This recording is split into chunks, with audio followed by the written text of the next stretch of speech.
Hi hello everyone, જય શ્રી કૃષ્ણ. કેમ છો બધા? મજામાં? આશા રાખું છું કે બધા મજામાં હશો. પંચાલ બેક્સ ચેનલમાં આપ સૌનું સ્વાગત છે. આજની મારી રેસીપી છે પાનના લડ્ડુ. પાનના લડ્ડુ બનાવવા માટે કઈ કઈ વસ્તુઓની જરૂર પડે ચાલો આપણે જોઈ લઈએ. મીઠા પાનના લડ્ડુ બનાવવા માટે એમાં જોઈશે નાગરવેલના પાન, ટોપરાનું છીણ, 1 ચમચી ગુલકંદ, 2 ચમચી વરિયાળી, સોપારી અને લવલીનું મિશ્રણ. આ ત્રણેય વસ્તુઓને મિક્સચરમાં ક્રશ કરી અને પછી લેવી. 2 ચમચી ઘી, 80 ગ્રામ કન્ડેન્સ મિલ્ક અને 2 ચમચી તૂટી ફ્રૂટી. નાગરવેલના પાન તમને કોઈપણ મસાલાવાળા હોય એમની દુકાનેથી તમને નાગરવેલના પાન મળી રહેશે. ચાલો હવે આપણે શરૂ કરીએ મીઠા પાનના લડ્ડુ બનાવવાની રીત. લડ્ડુ બનાવવા માટે સૌપ્રથમ નાગરવેલના પાનને આ રીતે બંને બાજુ ભેગા કરી અને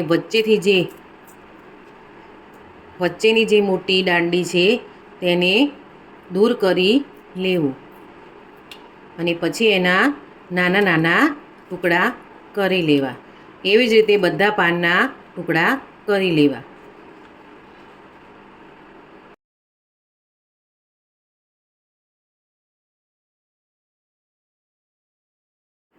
આ રીતે કટિંગ કરી અને અમે એમાં નાખીશું કન્ડેન્સ મિલ્ક.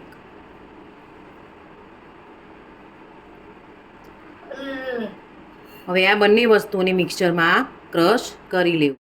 જુઓ, આ રીતે એને ક્રશ કરી લેવું.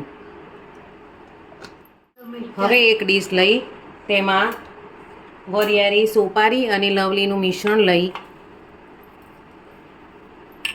તેમાં એડ કરીશું તૂટી ફ્રૂટી અને બીજું એડ કરીશું ગુલકંદ. હવે આ ત્રણેયને બરાબર મિક્સ કરી લેવું. જુઓ, આ રીતે મિક્સ કરતા જવું. કોઈને ધાણાની દાળ ગમતી હોય તો પણ એડ કરી શકો છો. મેં અહીંયા ધાણાની દાળ લીધી નથી. જેને ગમતી હોય તે એમાં એડ કરી શકો છો. મીઠા પાનમાં જે વસ્તુ ગમતી હોય, કોઈને ઇલાયચી ગમતી હોય તો ઇલાયચી પણ એડ કરી શકાય છે. આ રીતે ત્રણેયનું મિશ્રણ કરી અને હવે નાની નાની ગોળીઓ વાળી લેવી.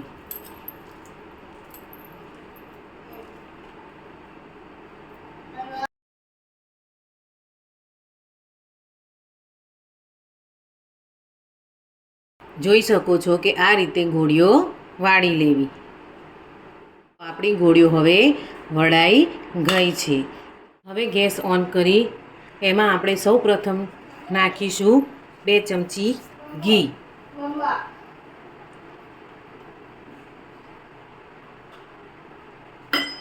ઘી એડ કર્યા પછી એમાં નાખીશું ટોપરાનું છીણ.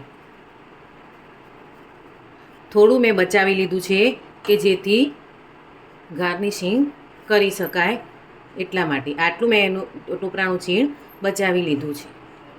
હવે ધીમા તાપે ટોપરાના છીણને શેકીશું.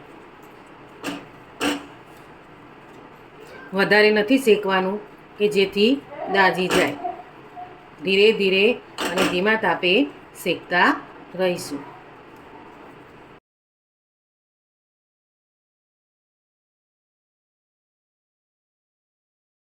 શેકાઈ ગયું છે. હવે એમાં એડ કરીશું નાગરવેલના પાન અને કન્ડેન્સ મિલ્કનું મિશ્રણ.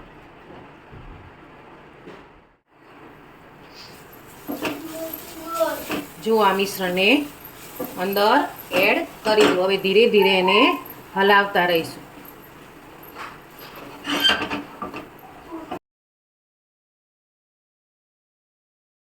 કોઈને આમાં ગ્રીન કલર ઓછો પડતો હોય તો તમે ઉપરથી ગ્રીન કલર એડ કરી શકો છો કે જેથી પાનના જેવો કલર આવી જાય.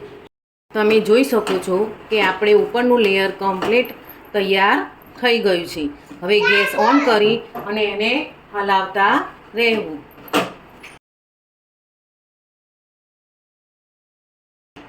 હવે એને આપણે ડીશમાં કાઢી લઈશું. જોઈ શકો છો કે આપણું મિશ્રણ હવે ઠંડુ થઈ ગયું છે. હવે આપણે એને બરાબર મસળી લઈશું કે જેથી એ સોફ્ટ થઈ જાય.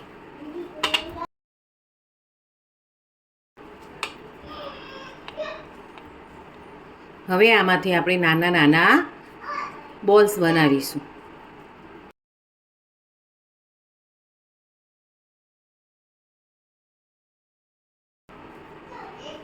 વચ્ચેથી આ રીતે ખાડો કરી અને એની અંદર આપણે જે આ ગોળીઓ બનાવી હતી એ એમાં મૂકી દઈશું અને પછી એને બધી બાજુથી કોટ કરી લઈશું.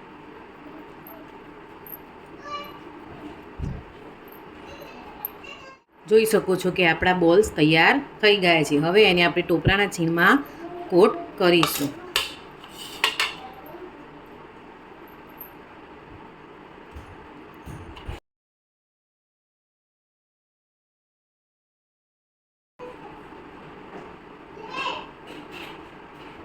હવે આપણા બોલ્સ તૈયાર થઈ ગયા છે.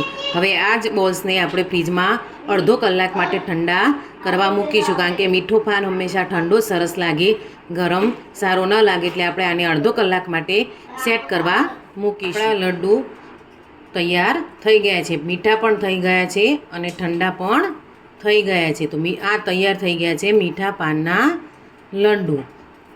પાનના લડ્ડુવાળો વિડીયો પસંદ આવ્યો હોય તો લાઈક કરજો, સબસ્ક્રાઈબ કરજો, પ્લીઝ શેર કરજો.